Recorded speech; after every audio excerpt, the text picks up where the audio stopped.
Эфирда яңалыклар вакыты, студияда Лейсан Галиева, исәнмесез. Бүгінгі шығарылышның төп темалары. 9-нчы этаждан алып, хәзер 1-нче этажга хәтле тома. 1-нче этажның подъезд өлешендә инде су җыела башлаган. Түбәдән тамам. Фәхреддин урамындагы 27-нче йортта яшәүчеләр торак проблемаларыннан интегә.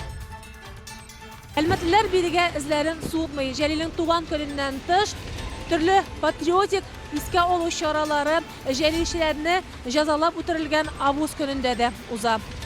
Буыннар тәрбиячесе. Муса Җәлилнең тууына 120 ел. Раньше нас, когда мы были маленькие, у нас были кто? Ветераны Великой Отечественной войны. И вот потихонечку эту эстафету передаем. Истәлекле дата. Совет гаскәрләренең Әфганстаннан чыгарылуына 37 ел.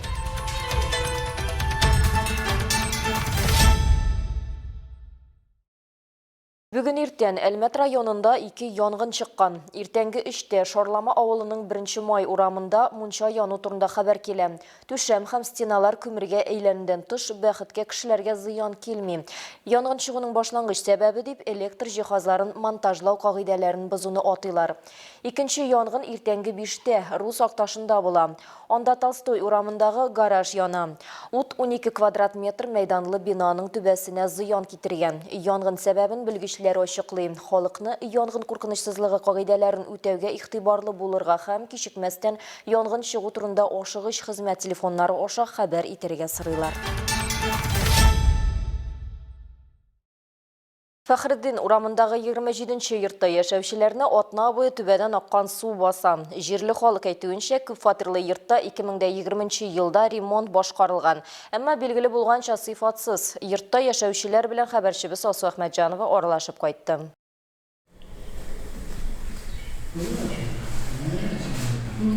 Менә шулай бер атна дәвамында стеналар буйлап су ага. Бигрәк тә күп фатирлы йортның 8-нче һәм 9-нчы катлары зыян күрә. Кадрлардан күренгәнчә, су түшәмнән агып төшеп, электр калканнарына да үтеп керә. Ә бу куркыныч. 9-нчы катның бер фатирында инде бер атна электр юк, ди халык.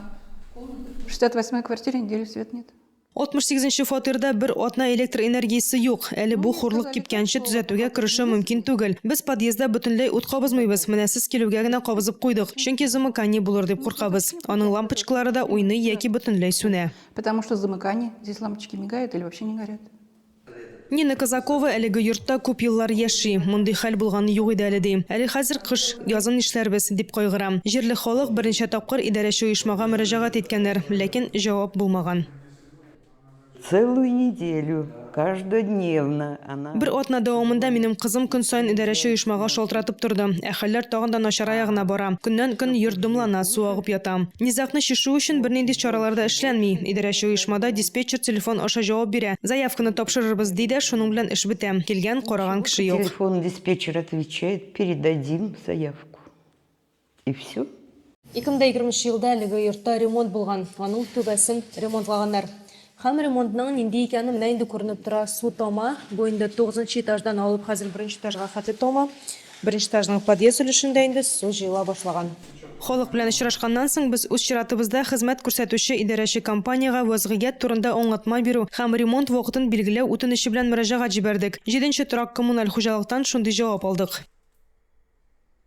Хәзерге вакытта 2-нче подъезд түбәсеннән су ага. Без бу проблеманы беләбез. Үз чиратыбызда гаризаны капиталь ремонт ясаучыга юлладык. Ул безгә якын арада түбәне ремонтлау буенча эшләр башкарылачагын әйтте.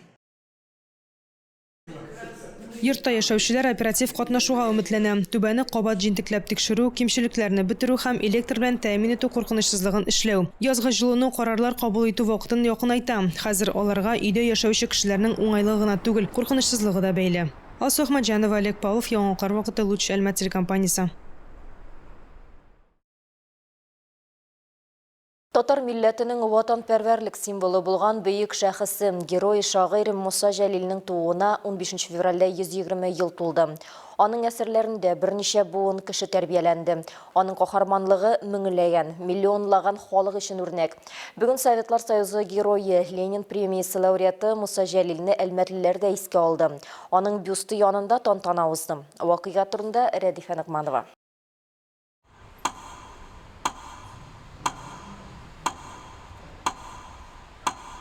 Муса Жәлилнең тормыш юлы һәм иҗади мирасы батырлык, ныклык һәм ватанга тугрылык символы. Дөнья әдәбияты һәм тарихында аның атаклы майбит дәфтәрләре аерым урын алып тора. Гитлер төрмәсендә утырганда шагыйрь 100дән артык шигырь яза. Җиңүгә ышаныч һәм тормышка мәхәббәт белән сугарылган бу юллар рухы дошман багауларыннан көчлерәк булган кешенең какшамас ихтыяр кешенең үлемсез дәлиле булды. Иртәнге тал бурындар уяндыра машкалар. Елмаеп кәр сорашып, күзгә күз караштылар. Назады жел аларны тибретеп окшуклары. Таң сикте эсләренә ушисты сапшыклары. Әлмәттәге Ленин һәм Муса Жәлил урамы киселешендә урнашкан каһарман шагыйрь бюстында очрашу милләтебезнең бөек улын искә алуына түгел, бу киләчәк буыннарга ватанпәрвәрлек дәресләре дә. Нинди генә шырлар булмасын, Муса Жәлилнең бийеклеге бер вакытта да шик астына куелмады. Чөнки ул иленең хөрлеге, иленең азатлыгы өчен җанын, гомерен биргән шагыйрь генә түгел, ул әле бүйек ватанпәрвәр. Шагыйрьне район хакимият вәкилләре, идарә җитәкчеләре, артистлар, укучылар һәм укытучылар шәһәр халкы белән берлектә искә алды.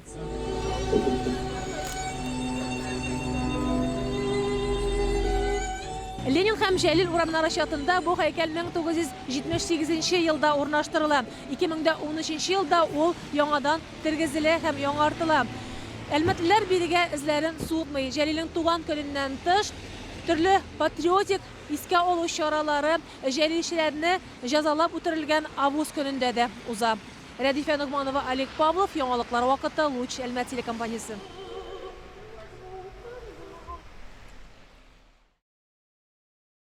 Бүген Жәлилнең мирасы аның исеме кебеге күп санлы музейларда, топонимик атамаларда мәңгеләштерелгән.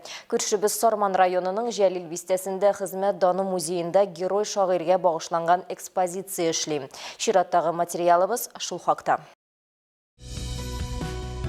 Гомерем минем моңлы бер җыр иде, үлемем дә яңгырар җыр булып. Жәлилнең бу сүзләре герой шагыйрьнең бөтен тормышын ачып сала. Татарның бөек улы, каһарман шагыйрь Муса Жәлил 1906 елның 15 февралендә хәзерге Оренбург өлкәсенең Мустафа авылында туа. Тукай, Дәрдемәнд, Рәмиев иҗатлары белән якыннан танышып үскән егет, шулар тәэсирендә үзе дә шигырьләр яза башлый. Аның беренче шигырьләре Кечкенә Жәлил имзасы белән басыла. 1922 елда Муса Казанга килә. Бипкәй кыз, Каз канаты исемле пьесалары Казан, Уфа шәһәрләрендә куела. 25 елда Барабыз, 28 елда Иптәшкә исемле шигырьләр китабы чыга. 1927-35 елларда Мәскәүдә яши, эшли, белем ала. Хат ташучы поэмасы, Алтын чәч, Илдар либреттолары, башкалада туган әсәрләре. Композитор Нәҗип Җиһанов бу либреттоларга опералар иҗат итә. Казанга ул 1935 елда кайта. 39 елдан Татарстан язучылары берлеген җитәкли. Бөек Ватан сугышы башлангач, язучы беренчеләрдән булып сугышка китә. Фронтта да ул каләмен кулыннан төшерми. 1942 елны Волхов фронтында каты сугышлар вакытында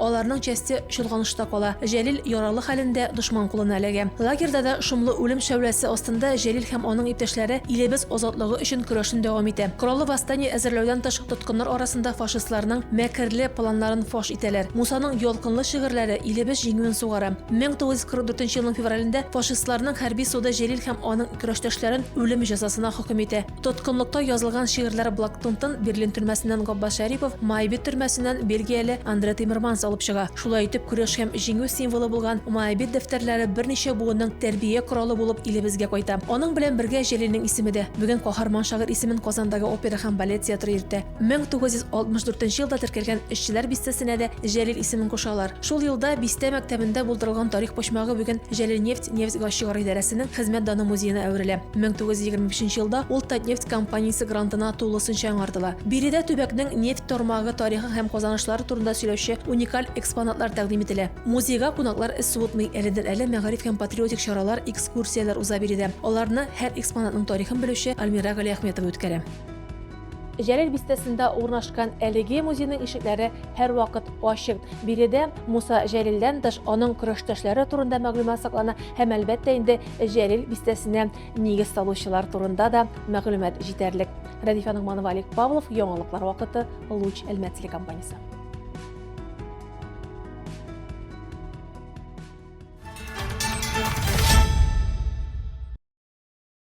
Әлмәттә Совет гаскәрләрен Әфганстаннан чыгаруның 37 еллыгын билгеләп үттеләр. Традицион митинг колабызның хәтер мәйданында узды. Ватаннан читтә хезмәт бурычын үтәгән якташларыбызны искә алу өчен хәрби хәрәкәтләрдә катнашучылар, аларның якыннары, иҗтимагый оешмалар, мәктәп укучылары, студентлар, гади әлмәтлеләр бергә җыелды.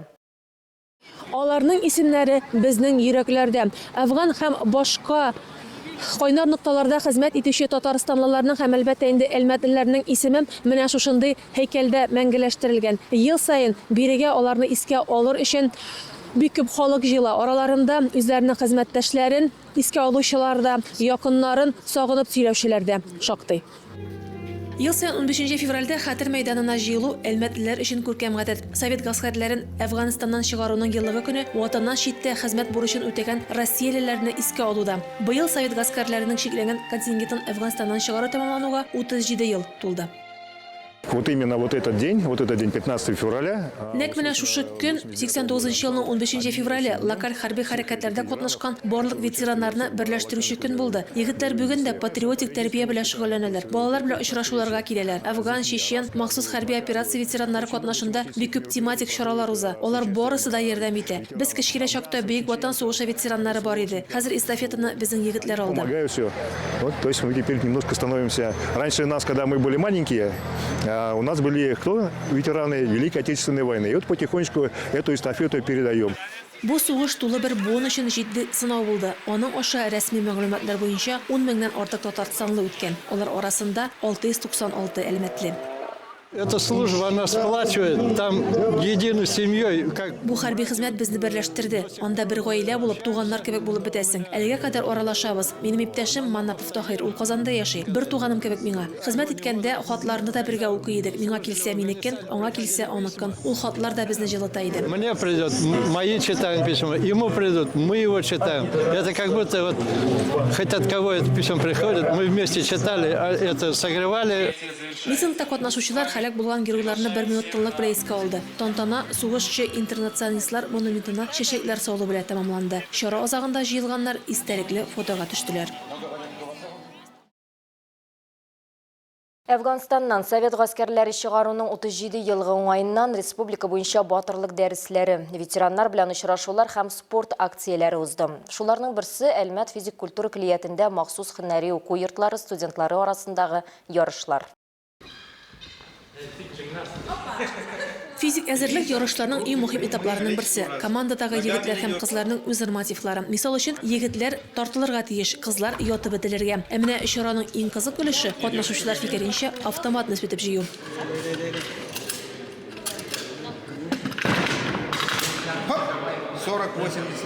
Хәрби гамәле дисциплиналар буенча ярышларда 7 команда катнаша. Лениногорск музыка сәнгать педагогика колледжы студентлары бирегә ел саен киләләр. Без бик каты әзерләндек. Без монда яратып киләбез. Бу колледжда, бу колледжда мин үзем укып бетергән идем. 98 елны шуннан бирле дигән хәзер кызым укый. Әйтеп китәм инде. Шуңа күрә мин бу колледжга килергә яратам. Бу бәйгедә катнашырга яратабыз. Ярышларның күп этапларында һәркем үз нормативын үтәп, соңыннан нәтиҗәләр кушылса, солдатларча атлап баруда бары бер команда булырга тиеш. Бу сынауны Казан инновацион университеты колледжы Әлмәт филиалы студентлары яхшы башкардык диләр. У меня был опыт, я 6 лет в кадетской школе училась, а с ними просто занимались 3 дня, и все хорошо. Как ваша команда отработала на ваш спорт? Отлично, я довольна. Хәрби әзерлеккә әзерләнер өчен менә монда электрон винтовкалардан атып карау күпкә отышлырак ди белгечләр. Шуңа күрә бүгенге бәйгедә дә нәкъ менә электрон форматны кулланырга булганнар. Почти суткага эләккән. Егетләрнең осталыгына бәяне Мөдәррис Гайфетдинов бирә. Ул 90нчы елларда Одинцово каласында террорчылыкка каршы көрәш үзәген тәмамлаган белгеч. Соңгы елларны ватан сакчылары әзерлеген алып барган. Һәрбер студент бәйгендә, тем более авыр тормышлар бит инде. Бәләкәй заманда да военный не бар иде, троеборье бар иде. Военный руководитель була иде, военный рук дип атала. Алар өйрәтәләр иде, мин беренче мәктәптә хәтерлим. Безне атырга өйрәтәләр иде. Ул бик кирәп чыкты. Минем менә бу СУда булган катнашканда да Аллага шөкер, и хәзерге менә яшьләр өйрәнә. Ул кирәкле бер. Шуңа күрә патриотизм Ул читтә калырга тиеш түгел, без үзебезнең геройларыбызны да хәтерләргә тиешләр. Шара тарихи хәтерне саклауга һәм яшьләр арасында сәламәт яшәү рәвешен популярлаштыруга ярдәм итә ди оештыручылар. Рәдифә Нугманова, Алия Моратова, Яңалыклар вакыты, Луч Әлмәт телекомпаниясе.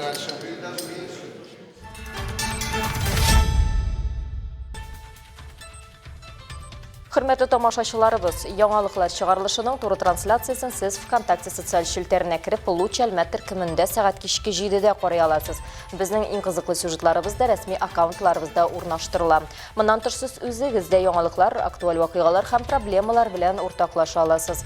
Моның өчен экраннарыгыздагы сылтама буенча күчәргә мөмкин. Төбәгебез өчен сыйфатлы һәм мөһим яңалыкларны бергә булдырыйк. Бүгенге шулар иде. Мин Лейсан Галиева һәм монтаж операторы Динара Гайнединова сезнең белән саубуллашабыз. Исән сау булыгыз.